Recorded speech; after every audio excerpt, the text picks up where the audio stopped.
यहां कोई chartered accountant है क्या? नहीं। मैंने कहा सीए को एक्सप्लेन करूं तो ज़्यादा अच्छा रहेगा। मैं आपको उदाहरण देता हूं।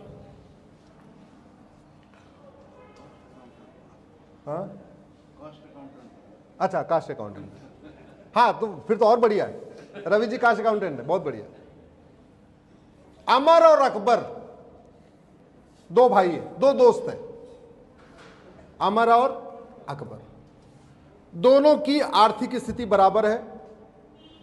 दोनों कह रहे हैं कि काम करो, चलो हम दोनों टूर एंड ट्रेवल का काम करेंगे। दोनों की आर्थिक स्थिति ऐसी है कि दोनों 10-10 गाड़ी खरीद सकते हैं। दोनों ने 10-10 गाड़ी खरीद लिया।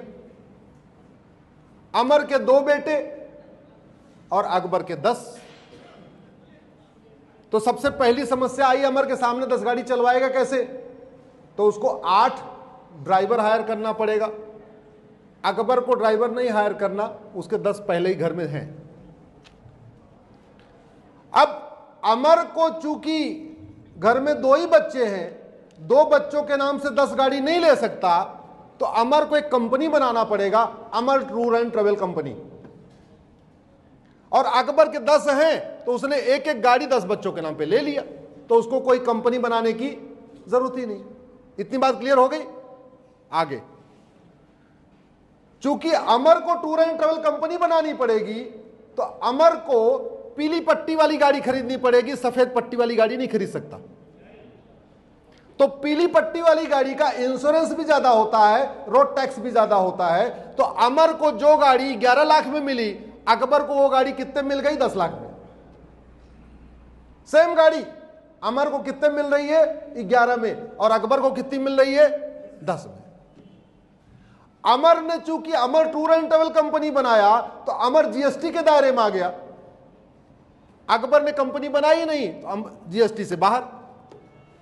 अमर ने टूर एंड ट्रेवल कंपनी बनाई तो इनकम टैक्स के दायरे में आ गया।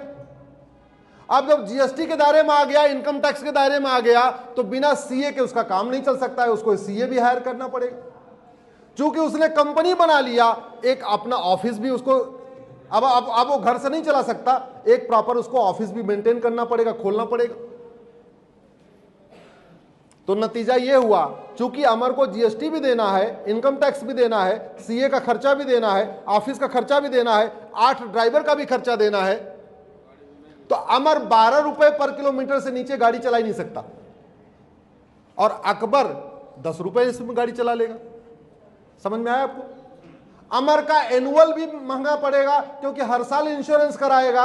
हर साल पीली पट्टी का इंश्योरेंस ज्यादा है, सफेद पट्टी का इंश्योरेंस कम है। तो अमर की इनिशियल कास्ट भी ज्यादा और रनिंग कास्ट भी ज्यादा। अकबर की इनिशियल कास्ट भी कम, गाड़ी भी सस्ती मिली, और रनिंग कास्ट भी कम। तो अमर 12 रुपए से कम गाड़ी नहीं चला पाएगा, और अकबर 10 रुपए में गाड़ी चला लेगा।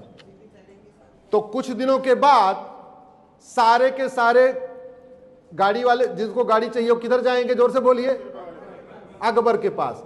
तो कुछ सालों के बाद अमर जो 12 लाख में 11 लाख में गाड़ी खरीदी थी, वो आधे दाम में अपनी गाड़ी भी अकबर को बेच के खुद ही कुछ और सोचेगा। ये हो रहा है भारत में।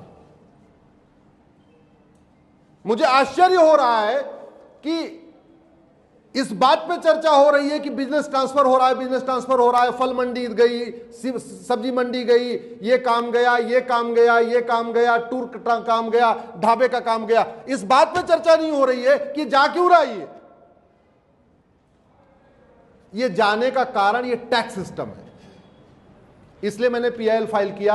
सारे टैक्स खत्म करो, इनकम टैक्स खत्म करो, जीएसटी खत्म करो, टोल टैक्स खत्म करो, रोड टैक्स खत्म करो, इंश्योरेंस खत्म करो, सारे टैक्स खत्म करो, केवल एक्सपेंडिचर टैक्स लगाओ। जो कमाने पे कोई खर्चा टैक्स नहीं, खर्च करने पे टैक्स लगाओ। जो जितना खर्च करेगा उतना टैक्स देगा।